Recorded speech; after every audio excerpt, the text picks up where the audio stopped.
All right, Dave Stevens again from Radio Row, man. The hits just keep coming. And now I'm going to bring in maybe my favorite moment of the week, just because we go way back. This man is a genius, and I don't say that lightly, because of what he represented in his many, many years at ESPN, what he brought to the NFL project, what he brought to Chris Berman.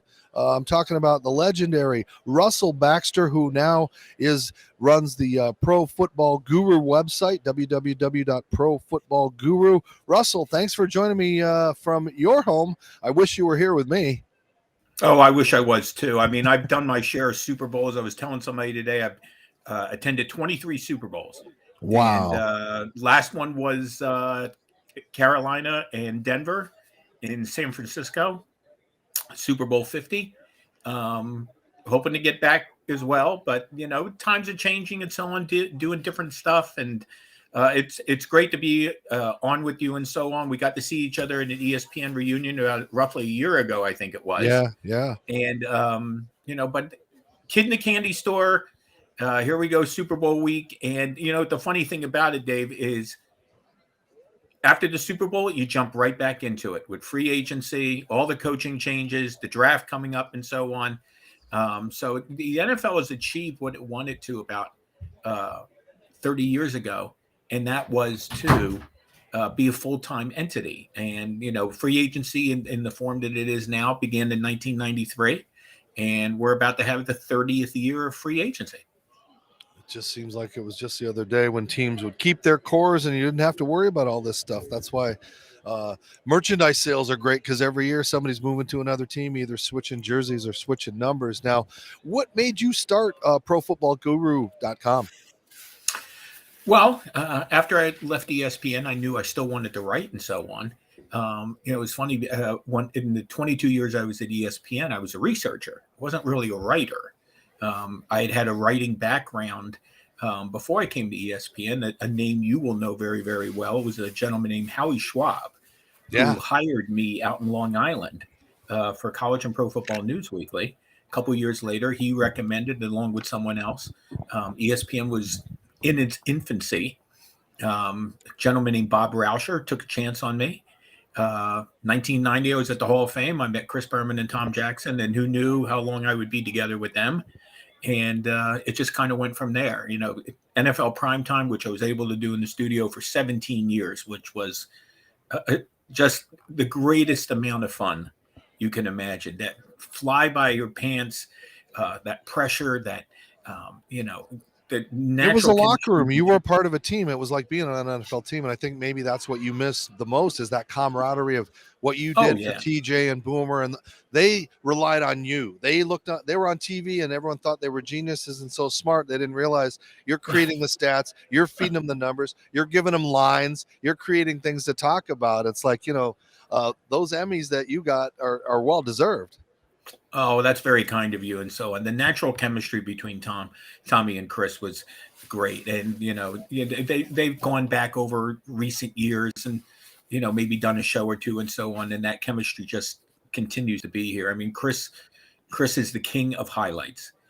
His natural sense of humor, his sense of history is fantastic.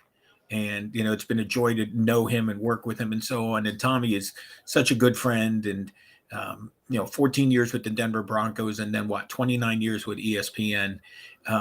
Like I said, the two of them together, I mean, we did a lot of laughing along with so many other people and so on.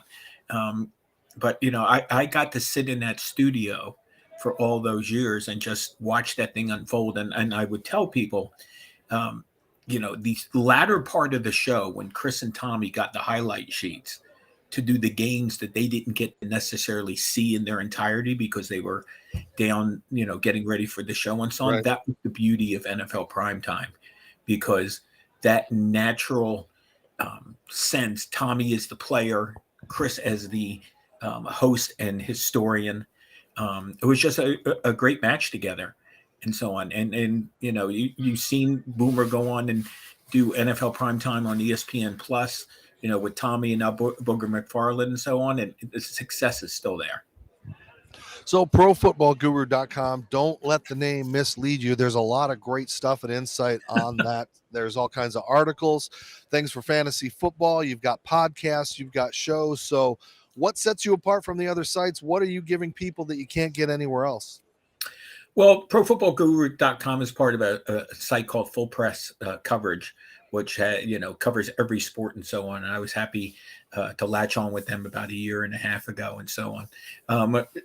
By the way, there's an ESPN connection to the name Pro Football Guru. First, I'm not a self-proclaimed egomaniac who refers to himself as a guru and so on.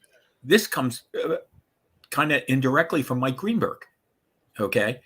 You will recall there used to be a segment on Mike and Mike called The 5 Things You Need to Know. And I was the 5 things you need to know. I voiced a segment where I asked questions and I threw out a stat. And then they got to talk about it and so on. But every time the segment came on for a couple of years, Mike Greenberg would introduce me as the dean and the guru of the ESPN NFL research department. So we just kind of went from there, and Pro Football Guru's been around for about 11 years now. So it's a chance for me to share my articles from the various websites I've been able to write for. Right now I'm writing for Fansided and Full Press Coverage and NFL Spin Zone, Jets X Factor, doing other statistical work as well, and so on. But over the years, I've been able to latch on with Bleacher Report for a little while, and just about everybody. And I love to write. Again, writing and researching are two totally different things, but the ability to get back into writing was a lot of fun. And again, it's another proof as I walk around and see Kenny Mayne and Trey Wingo, but there is life after the mothership. You can be happy and be successful. Well, the secret for me is passion. Okay. I love what I do. How I got into this, it still boggles the mind. I'm not a guy who went to college or anything like that. I just watch a lot of football. I retained it like water. And it just kind of went from there. I had some sort of writing ability. My mother said, and when my mother talked, I listened. Okay. So I just kind of started easing my way around, writing for this, writing for that. Ironically, it's very funny this week, as we found out the Hall of Fame class for 2022, I was not even working in the industry. I was working at a resort in the Poconos and so on. And I happened to bump into Dick Vermeil.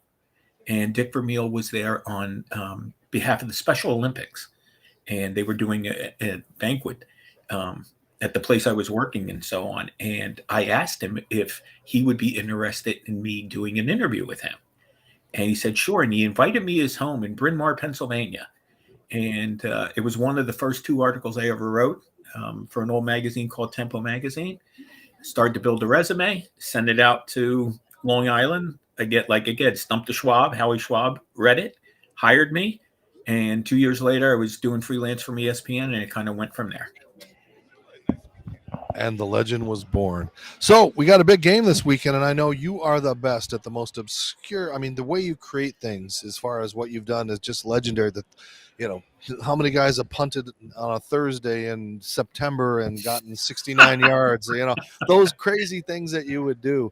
So what do you got for us this week? Some amazing things that the fans can kind of look for or don't know. Well, when it comes to the Super Bowls, Dave, turnovers is huge. Okay. Now, only 5 times, as I believe, as the team lost the turnover battle and wound up winning the Super Bowl out of 55. But my favorite number in that regard is you've had 55 champions. And in those 55 wins, those teams only turned over the ball 62 times. Wow. And by the way, the Colts had 7 of those turnovers in Super Bowl 5 when they beat. So think about that. The team's really taking care of the football. Now you go the other end. The 55 losing teams, 163 turnovers. Okay? I don't know if there are bakeries across the country who could keep up with that kind of stuff. Okay?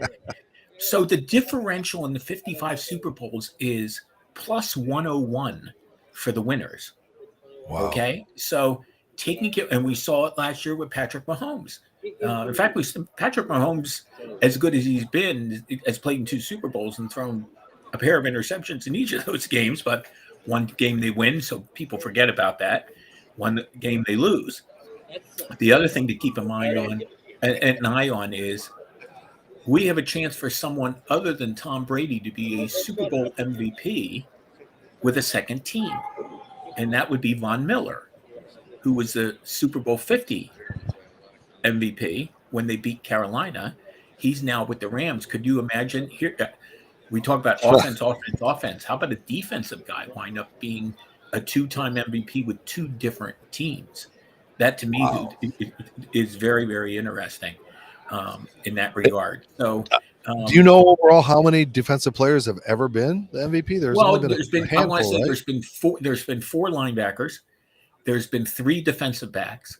Now, it's happened twice with defensive linemen, but you will remember in Super Bowl 12, it was Randy White and Harvey Martin were co-MVPs, okay? The only other time, let's put it this way, the last time a defensive lineman was MVP in the Super Bowl, you have to go back to Richard Dent in Super Bowl 20 when they beat the Patriots. I mean, but Von Miller, obviously – linebacker Jimbo Colbert's walking around here. I got to get him over here. So, and of course, ironically enough, a linebacker is still the only MVP of a Super Bowl to be on a losing team, and that was Super Bowl 5. A linebacker named Chuck Howley, who a lot of people believe should be in the Hall of Fame and so on, had a great game against those turnover-prone Colts. He was the MVP, but the Colts won the game.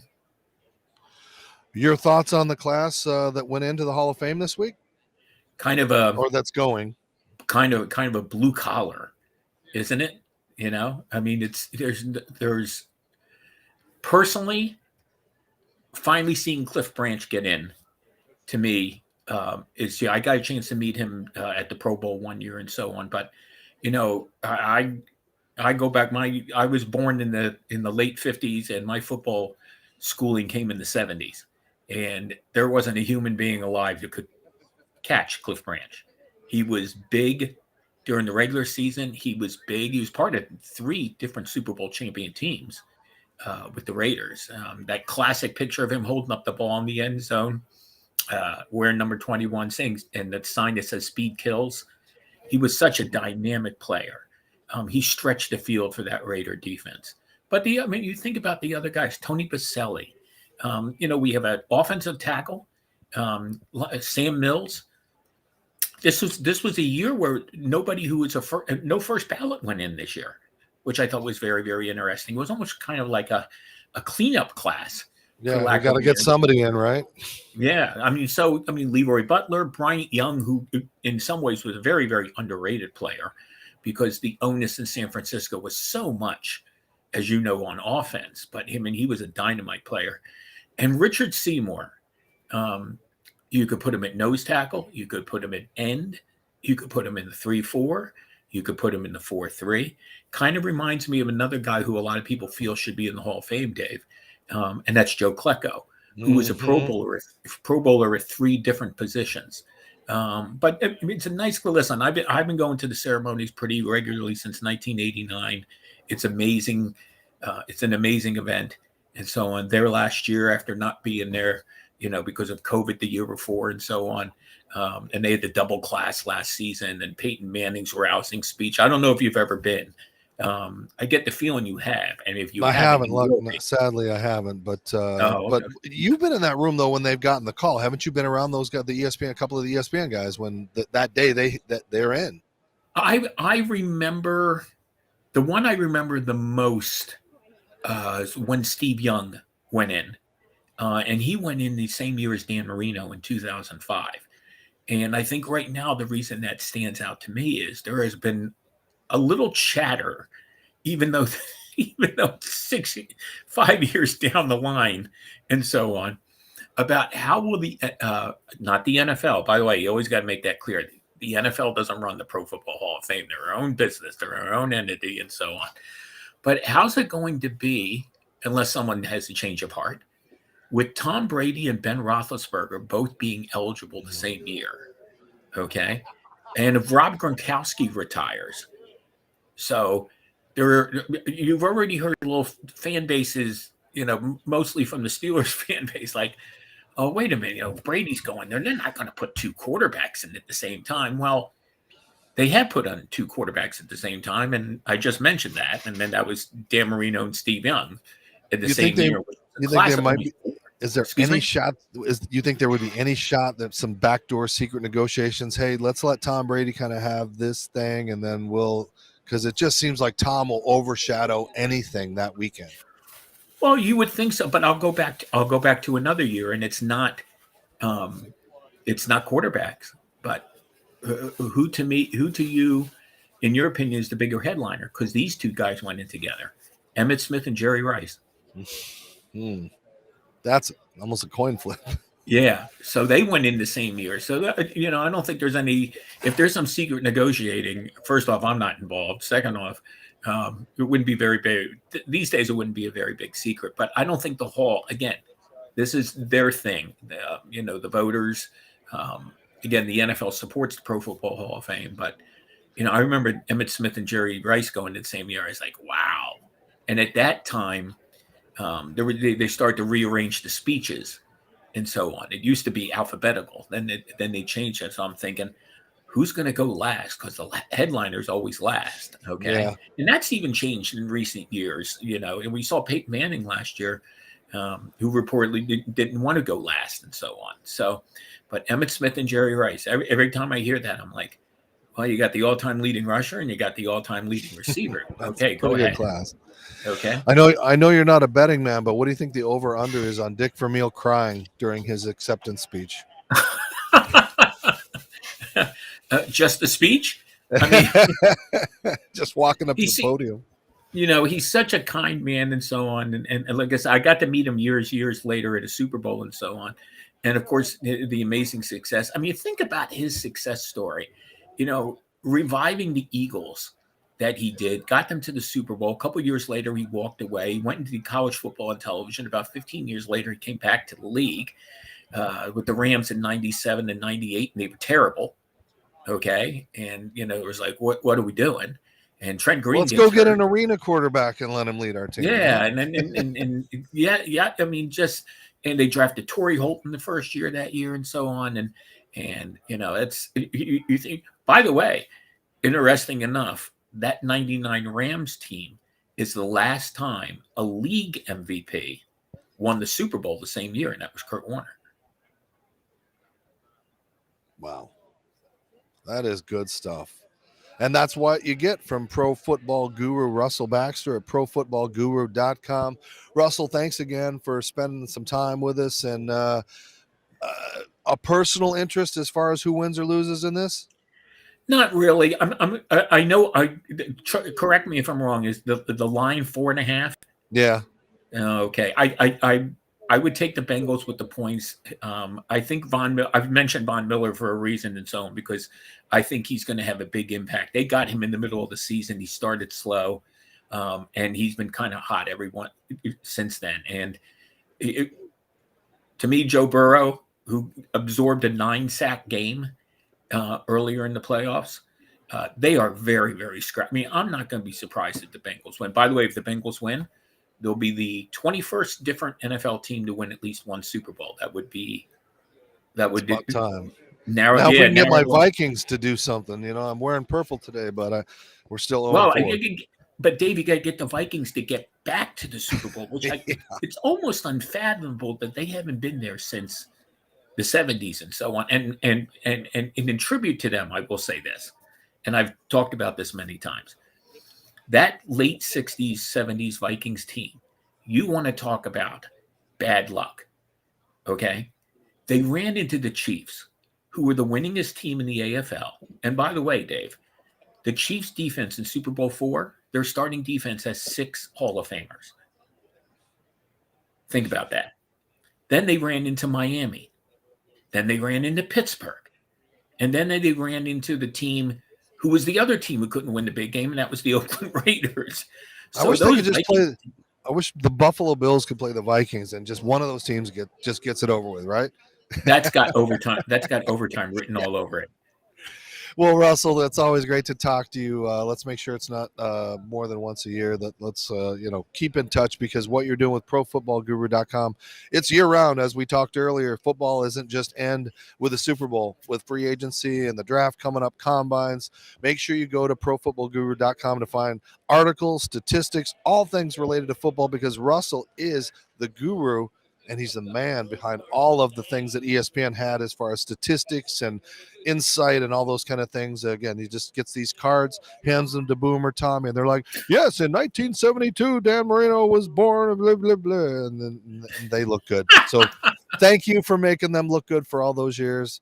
And thanks for being a longtime friend and colleague. Oh, thank you. Well, it was a lot of fun with them and a lot of fun with you. And so, by the way, if you want daily statistics, Twitter, Bax Football Guru. I'm on there constantly. All right. Oh, you heard it here. So again, Russell, thank you. This is Dave Stevens on Radio Row.